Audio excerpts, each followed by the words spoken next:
Chers frères et sœurs, bienvenue à notre programme de Afrique sans masque.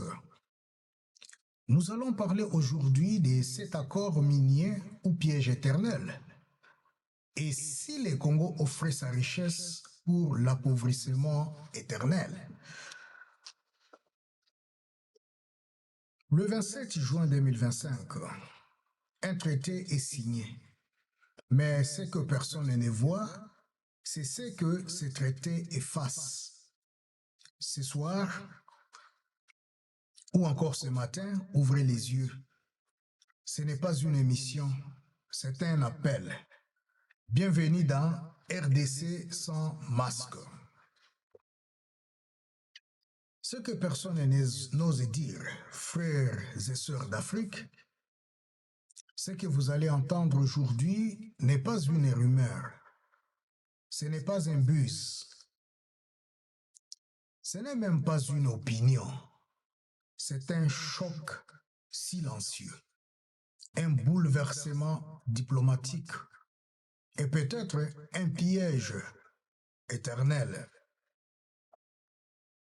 Le 27 juin 2025, à Washington, un accord a été signé, un accord dit historique, un traité à 3 voix, la République démocratique du Congo, la République du Rwanda et les États-Unis. Officiellement, c'est un traité de paix, un cessez-le-feu, une sortie de crise, un chemin vers la stabilité. Mais en réalité, un détail bouleverse tout. Un détail que peu de Congolais connaissent. Les minerais du Congo ne seront pas transformés au Congo, ne seront pas raffinés dans les provinces minières, ne créeront pas d'usines à Kolwezi, ni à Bukavu, ni à Kisangani. Non, ils seront envoyés au Rwanda, là où des usines sont déjà prêtes, là où la chaîne de transformation est déjà en place, là où le profit final ne reviendra pas aux Congolais. Et vous savez ce que cela signifie? Cela signifie que le Congo fournira le sol, mais pas la valeur. Cela signifie que le Rwanda s'enrichira à jamais et que le Congo, une fois de plus, restera l'esclave de sa propre richesse.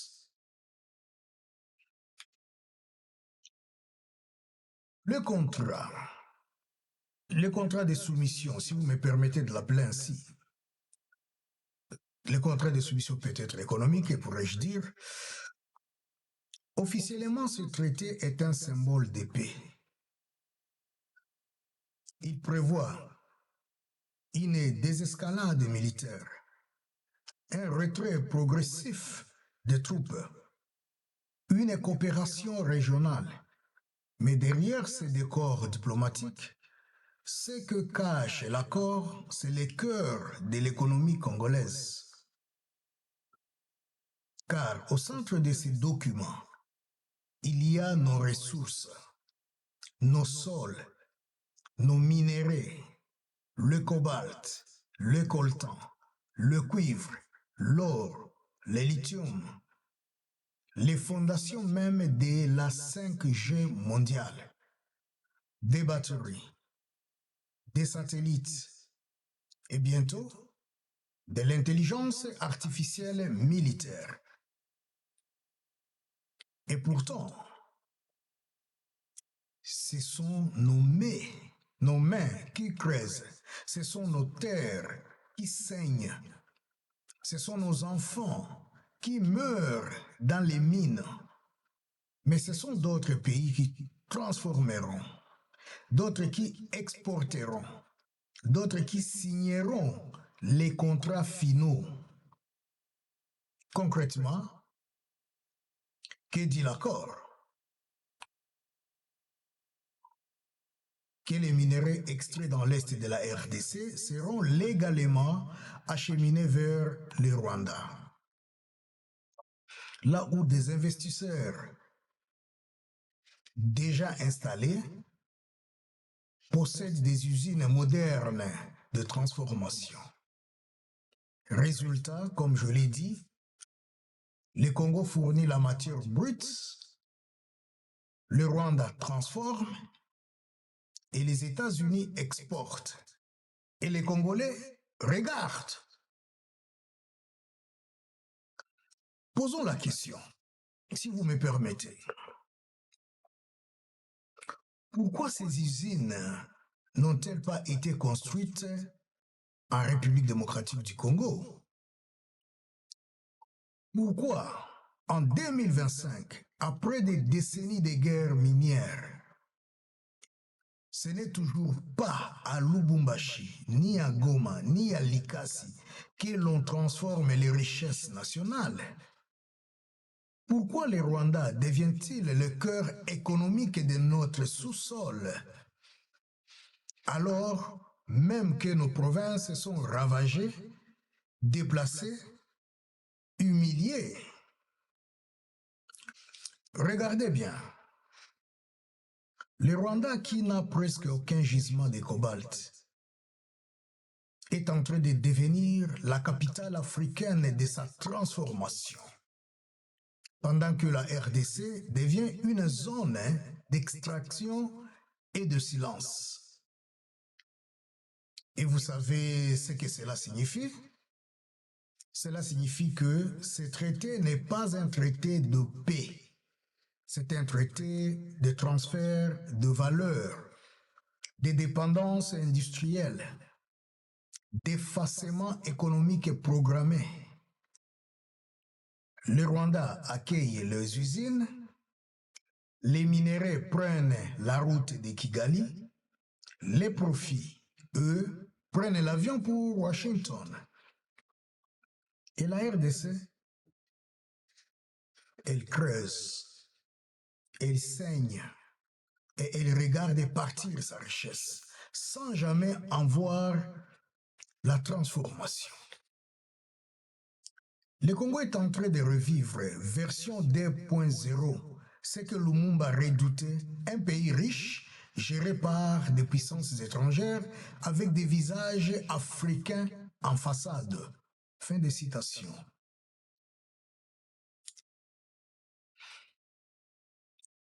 Partie 2. Des solutions. Oui, mais maintenant, oui, ce que vous venez d'entendre est grave. Mais non, rien n'est encore irréversible, car ce traité n'est pas encore finalisé. Il n'a pas encore été ratifié par les 3 présidents. Ce ne sont que des ministres des Affaires étrangères qui ont signé ce traité. La signature présidentielle est prévue pour août 2025. Et d'ici là, tout peut encore changer. Il existe un mot en diplomatie qu'on appelle annexe technique. Ce mot peut sauver le Congo. C'est un ajout, une clause, un ajustement stratégique, un mécanisme légal pour insérer de nouvelles exigences avant la signature finale. Et c'est exactement ce que nous devons exiger, non pas pour saboter la paix, mais pour sauver la souveraineté. Voici ce que la RDC doit exiger immédiatement. 1. Construction immédiate des 3 usines de transformation en République démocratique du Congo, financées par les États-Unis, installées dans des zones minières à stabiliser, avec priorité d'emploi aux Congolais. Et si le Rwanda a reçu ces usines, alors la RDC aussi doit en recevoir, sans négociation. Point 2. Clause de souveraineté économique. Aucun minerai stratégique ne peut quitter les territoires congolais sans être au moins partiellement transformé sur place. Cela protège notre chaîne de valeur. Cela crée de l'emploi. Cela nous donne du poids dans la chaîne mondiale. 3. Transparence totale du traité. Le texte complet de l'accord doit être publié, accessible à tous et soumis à débat au Parlement congolais. On ne signe pas un traité sur les minéraux du peuple sans informer le peuple. 4. Clause de révision automatique tous les 5 ans. Le monde change. Les présidents changent. Aucun traité ne doit lier la RDC de manière éternelle et irrévocable. Tous les 5 ans, l'accord doit pouvoir être renégocié. 0 présence militaire étrangère liée aux minéraux. Dirais-je 0 présence militaire étrangère liée aux minéraux. Donc, aucune entreprise ne doit justifier une présence sécuritaire rwandaise ou étrangère sur les sols congolais. C'est par ce genre de failles que la balkanisation avance. Ces 5 propositions ne sont pas extrêmes. Ce sont des clauses de survie. Elles doivent être exigées maintenant, pas en 2026, pas après les premiers convois des minéraux, pas quand il sera trop tard. Et pour que cela arrive, le peuple, le Congolais, doit se faire entendre. Les intellectuels congolais doivent parler. Les églises congolaises doivent s'unir. Les députés congolais doivent monter au créneau. Et le président lui-même, son Excellence M. Félix Antoine Tshisekedi Tshilombo, doit comprendre que signer ce traité sans garde-fou serait une faute historique. Permettez-moi de parler de la 3e partie. Et là, je vous parlerai des 7 dangers mortels d'un accord sans garde-fou. Signer cet accord sans ajouter les bonnes clauses, ce n'est pas seulement une erreur, c'est un suicide stratégique. Ce traité a été signé par Madame Thérèse Kayikwamba Wagner, ministre des Affaires étrangères de la République démocratique du Congo. Mais au nom de qui? Et dans l'intérêt de qui? Les États-Unis sont-ils des médiateurs de paix ou des architectes d'un nouvel asservissement minier déguisé en diplomatie? Voici les 7 dangers majeurs que j'appellerai les 7 bombes invisibles que contient cet accord s'il reste tel qu'il est. 1. Perte de souveraineté industrielle. Le Congo deviendra ce que l'Afrique a toujours été pour les empires, un fournisseur de matières brutes. Les usines seront ailleurs, les brevets ailleurs, les taxes ailleurs. Nous extrairons, ils transformeront, ils vendront et nous nous regarderons. 2. Renforcement du Rwanda sur les dos du Congo. Ici, je parle de la RDC. Avec cet accord, Kigali devient le centre névralgique de la chaîne minière africaine. Le Rwanda, sans mine comparable, va capter la valeur ajoutée congolaise. Et demain, le Rwanda parlera au nom de l'Afrique dans les forums économiques, avec le cobalt de la RDC dans ses poches. 3. Exclusion du Parlement et du peuple congolais. « Ce traité n'a fait l'objet d'aucun débat. Ici, je parle du débat parlementaire. Aucun vote, aucune commission indépendante. Or, en vrai dire, il engage l'économie nationale sur plusieurs décennies. C'est une forme de trahison institutionnelle. La République ne peut pas être gérée par des accords secrets. 4. Précarité géopolitique absolue. Aujourd'hui, le président Trump est là. Le président Kagame est là. Le président Tshisekedi est là. Mais demain, si un de ces hommes quitte le pouvoir, l'accord peut être modifié, violé, réinterprété. Et qui portera la plainte pour le Congo? Personne. Un tel traité sans mécanisme de protection internationale est un piège à retardement. 5. Porte ouverte à la balkanisation économique. Aujourd'hui, on laisse passer les minéraux. Et demain, des soldats pour sécuriser les routes, des bases pour protéger les convoyeurs, des corridors d'exception. C'est comme ça que ça commence le processus de partition. D'abord, on négocie les minéraux, ensuite, on négocie les territoires. 6. Affrontement géoéconomique avec la Chine. La Chine est aujourd'hui le principal partenaire minier de la RDC. Cet accord avec les États-Unis l'écarte brutalement. Sans équilibre, sans diplomatie triangulaire.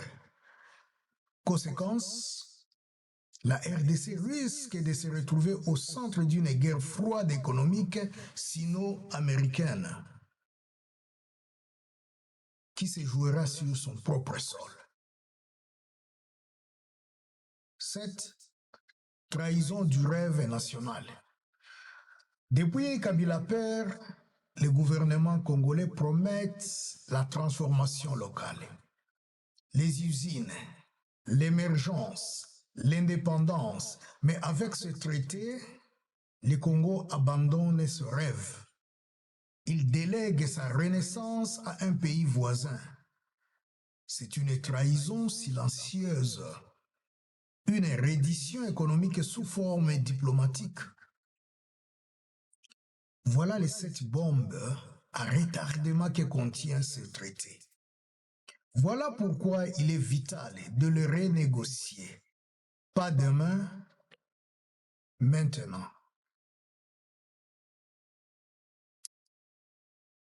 Permettez-moi de parler de la 4e partie.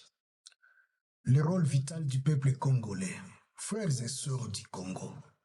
Ce traité est grave, il est dangereux, mais il n'est pas encore scellé. Cela veut dire une chose, le peuple congolais peut encore peser. Ce ne sont pas les diplomates qui porteront les conséquences de cet accord. Ce ne sont pas les multinationales qui verront leurs terres rasées, ni les enfants de Kigali qui travailleront dans les mines de Rubaya. Ce sont les Congolais, les agriculteurs du Kivu, les jeunes de Kolwezi, les femmes déplacées de Bunagana, les mineurs sans gants de Kamituga. Alors, ce silence n'est plus une option.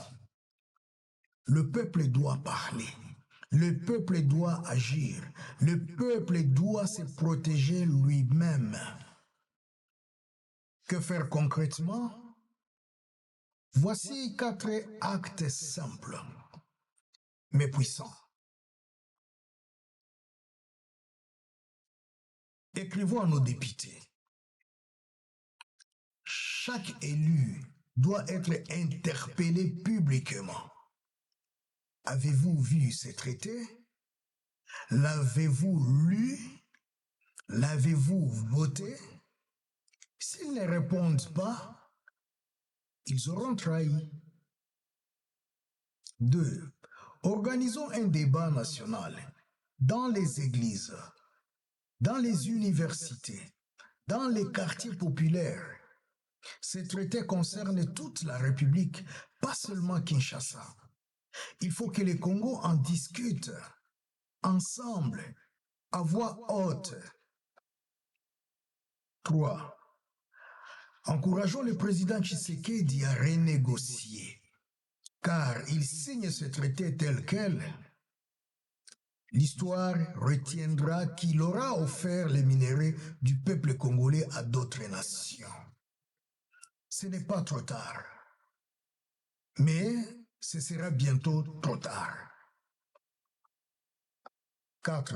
Réclamons une charte nationale de protection minière, une charte claire, publique, inaltérable, qui oblige tout futur accord à respecter les droits du peuple à bénéficier de ses propres ressources. Ce traité peut être renégocié. Ce traité peut être corrigé. Ce traité peut être patriotisé. Mais à une seule condition, que le peuple parle maintenant. Afrique sans masque propose une charte patriotique.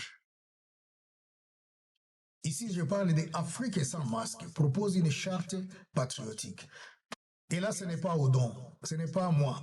Afrique sans masque propose une charte patriotique. Nous l'avons dit, ce n'est pas le moment du silence. Ce n'est pas non plus le moment de la violence.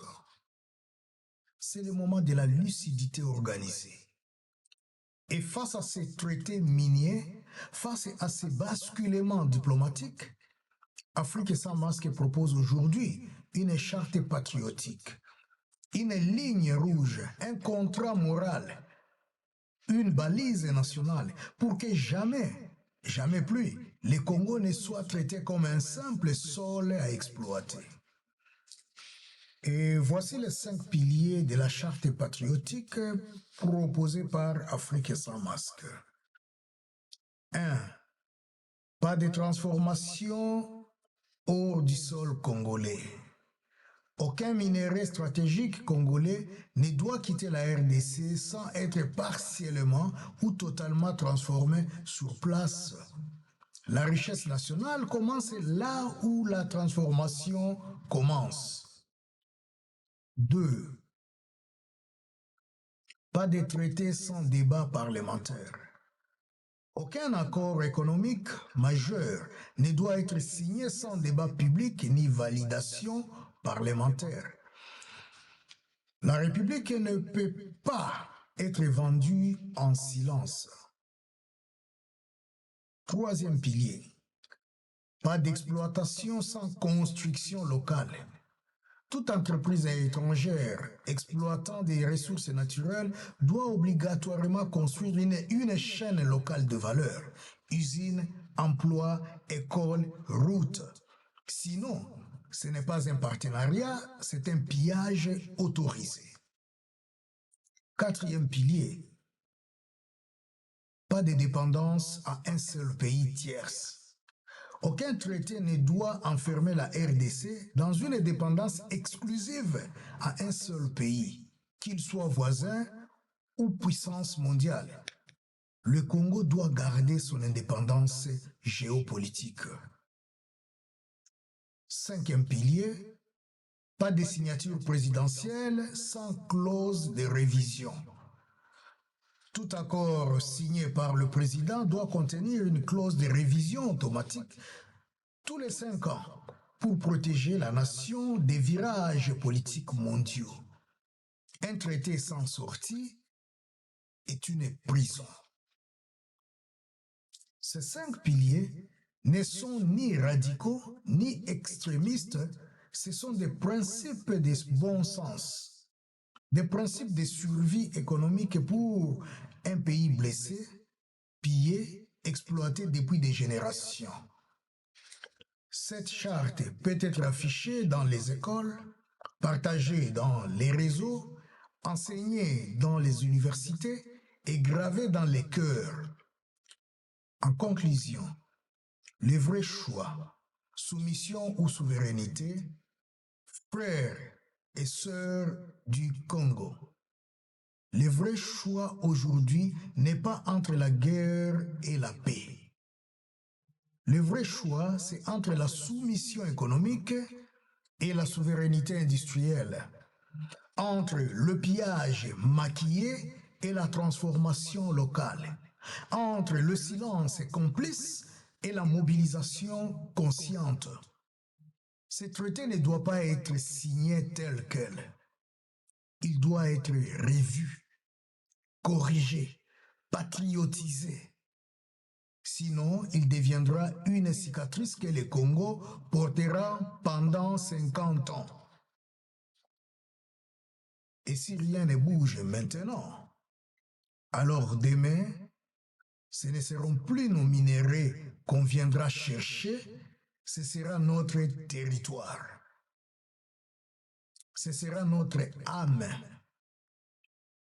Voilà pourquoi aujourd'hui, à la fin de cette émission, Afrique sans masque vous invite solennellement à un mouvement national.